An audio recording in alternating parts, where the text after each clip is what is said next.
Hello बच्चों, let's see the question. The question says determine the electric dipole moment of the system of three charges placed on the equilateral triangle as shown in the figure. तो बच्चों यहाँ पे हमको equilateral triangle पर तीन charges रखे हुए हैं वर्टिसेस पर इसके, ठीक है। और यहाँ पे आपको डाइपोल मोमेंट कैलकुलेट करना है। तो बच्चों बात करें यहाँ पे की कंसेप्ट की, तो आपको डाइपोल मोमेंट क्लियर होना चाहिए। तो की कंसेप्ट कहता है बच्चों हमारा what is mean by electric dipole moment.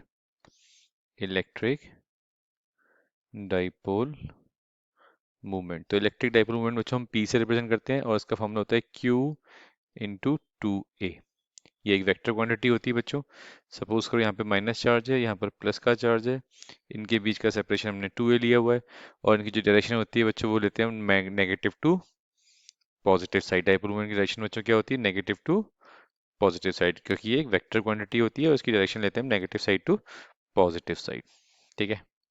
अब यहाँ पे आपको नेट डाइपोल मोमेंट निकालना है, टोटल डाइपोल मोमेंट निकालना है इन तीन चार्जेस की वजह से।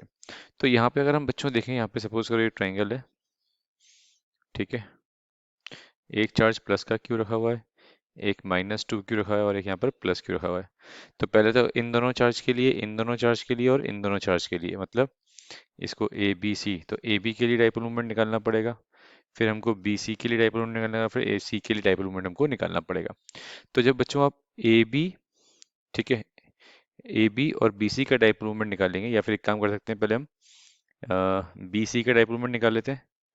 तो बी सी का डाइपोल मोमेंट हो जाएगा बच्चों P vector equals to either charge लेते हैं इनटू प्रोडक्ट डिस्टेंस कितनी है बच्चों, एल, तो क्यू इंटू एल हो गया, ठीक है।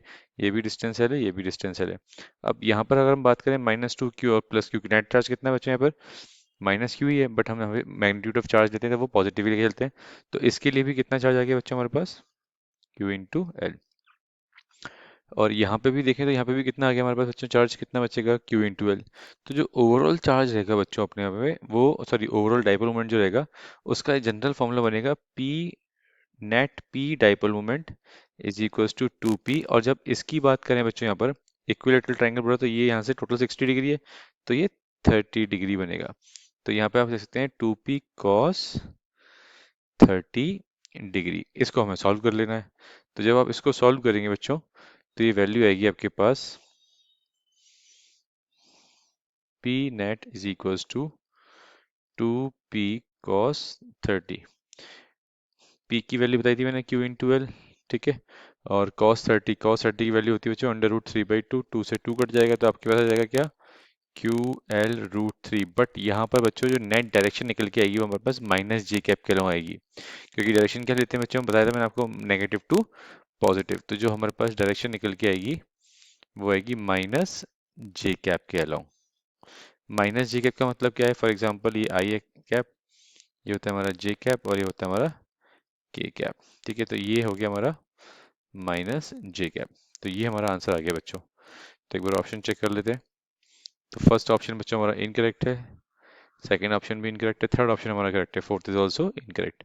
सो our correct option is, so the correct option is third. I hope you understood well. Best of luck बच्चों।